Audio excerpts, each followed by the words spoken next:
Good morning मित्रांनो. आज मी जाणार आहे लांजामध्ये नर्सरीमध्ये आपल्याला झाडं आणायची आपल्या बागेत लावायला. तर बघूया तिकडं काय रेट आहेत झाडांचे आणि आपल्याला कुठल्या कुठल्या प्रकारची झाडं भेटणार आहे ते पाहूया. तर आपण पाहू शकतात मित्रांनो, आपण आलो नर्सरीमध्ये आणि इथे खूप प्रकारचे झाडं आहेत.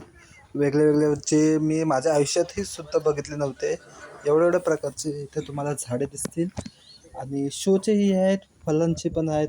तर आम्ही इथं आलो आहे नारलिनी आणि फोपलिन घ्यायसाठी.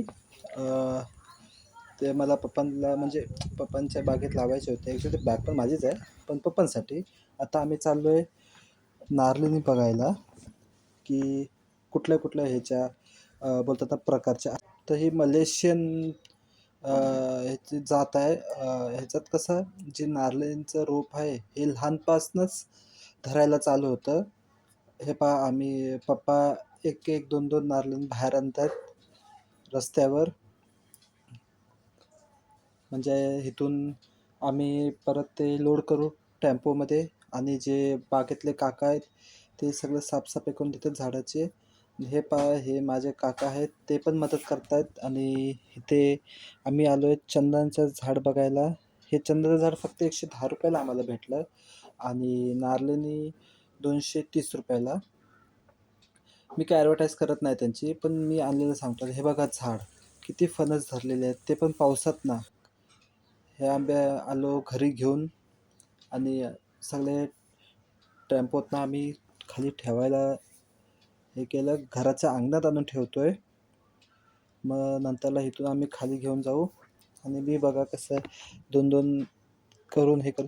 ह्याच्या कसं जे खाली माती नाही आहे त्याला कॅरेट म्हणतात. एक वेगळ्या प्रकारची एक रीती असते, ती हलकी असते मातीपेक्षा. आणि हे आम्ही खाद्य झाडाला टाकायसाठी आणलेलं आहे. त्याला सेंद्रिय खतही म्हणतात. 500 म्हणजे 500 रुपयाला पडले ते. त्यांच्याकडेच घेतलं. बाहेर पाहायला तर ते 800 रुपयाला, पण त्याच्याकडे 500 रुपयामध्ये येईल. हे पहा आम्ही आणलं, हे नारलिनीची दुसरी जात आहे ही. ही सुद्धा लहानमध्येच हे करते, म्हणजे जेव्हा लहान असतं रोप तेव्हाच म्हणजे धरायला चालू होते. आणि हळूहळू हळूहळू आम्ही सगळं हे केलं. आणि हे मी आणले 2 आंबे. नाही, हे ॲक्च्युली मी फोपलीन आणली, सॉरी. आणि जे पप्पाने आणलं हे आंबे आणलेत.